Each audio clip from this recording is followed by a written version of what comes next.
How's it going, guys? It's Davey here from PhoneBluff.com, and in this video, I'm going to try to answer a question a lot of you guys have been asking me lately, and that's which phone is better between the Samsung Galaxy S3 and the LG Nexus 4? And honestly, that's a really tough question to answer because both phones are great. Both have the pros and cons, and both are flagship devices. The Galaxy S3 is Samsung's flagship, the Nexus 4 is Google's flagship, and they both bring a lot of different things to the table. But ultimately, there is one phone that's better for you between the two. And I can't really say, one is better than the other for everybody, because ultimately it comes down to personal preference. But in this video, we're going to find out just what phone it is that you would want out of the two. We'll start off this head-to-head between the Galaxy S3 and the Nexus 4 by comparing the build quality and design of each phone.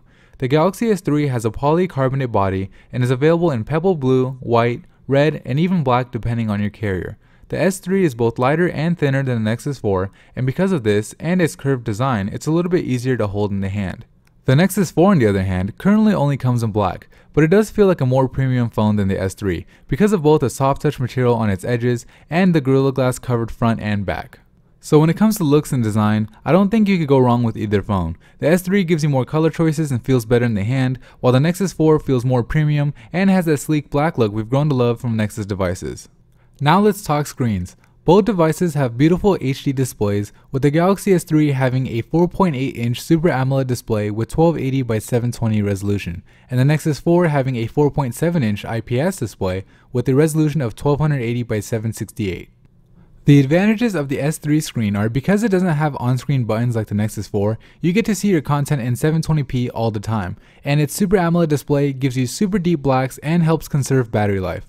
The advantages of the Nexus 4 screen is that it has a higher PPI, which stands for pixels per inch, and unlike the Galaxy S3, it doesn't share subpixels, which helps the overall quality of the screen. I really like the true 720p experience and the deep blacks you get on the Galaxy S3, but at the same time, I like the sharper and brighter screen on the Nexus 4 a little bit more, but just like with the design, this one could actually come down to personal preference. How about battery life? Well, both phones have 2100 mAh batteries, and everything else being equal, they should perform about the same. But the thing is, everything else isn't equal. With its energy efficient screen, along with Samsung's kernel optimizations, the Galaxy S3 lasts about 7 to 8% longer than the Nexus 4 does on an average day's use. On top of that, the Galaxy S3's battery is removable, giving it the clear advantage in this category. So which phone performs better? First off, I want to let you know that both phones are really fast and each has more than enough power to get the job done. The Galaxy S3 has either a dual-core Snapdragon S4 with 2GB of RAM or an Exynos 4 Quad with 1GB depending on the model, and the Nexus 4 has just one version with a quad-core S4 Pro coupled with 2GB of RAM.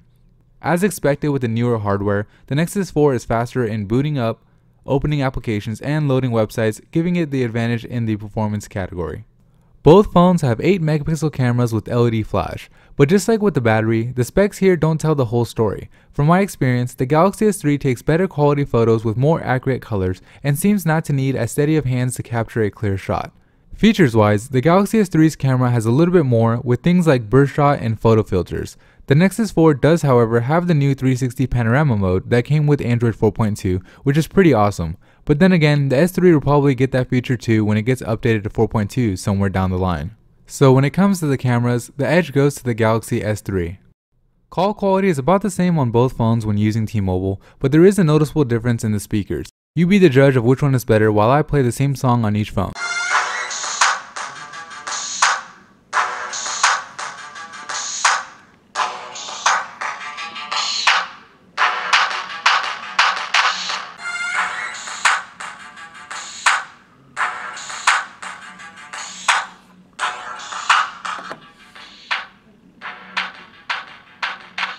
As you could see, or hear in this case, the S3 speaker is louder than the Nexus 4, especially when laying on its back, so again, the Galaxy S3 gets the win in this category. On the software side of things, the Galaxy S3 has Samsung's TouchWiz UI over top of Android, which includes nice little features like wireless toggles, smart stay and smart rotation, which use the front-facing camera to control the screen, and motion controls, which allow you to do things like swiping your palm across the screen to take a screenshot, and a whole bunch more. But it's the software on the Nexus 4 that really draws you to the phone. Being a Nexus device, it runs Android the way Google envisioned it to be, and you'll pretty much be one version of Android ahead of the Galaxy S3 and other non-Nexus devices most of the time. So you'll get to enjoy the latest and greatest from Google at least a couple of months before everybody else does. Like some of the other categories, this again comes down to personal preference. While I like the value add-ons TouchWiz brings to the Galaxy S3, I also like the pure Google experience and the super fast updates you get on the Nexus 4. The last thing we'll take a look at are the notable features on each phone. Unlike the Nexus 4, the Galaxy S3 has full 4G LTE support, it has a physical home button which keeps you from accidentally pressing it at times, it has an expandable microSD card slot, and it supports OTG and MHL output. Unlike the Galaxy S3, the Nexus 4 supports Qi wireless charging, which means you can finally ditch the wire completely, and the slippery display lets your fingers easily glide across the screen, which is great for gaming. So there you have it, that's our breakdown of the Galaxy S3 and the Nexus 4.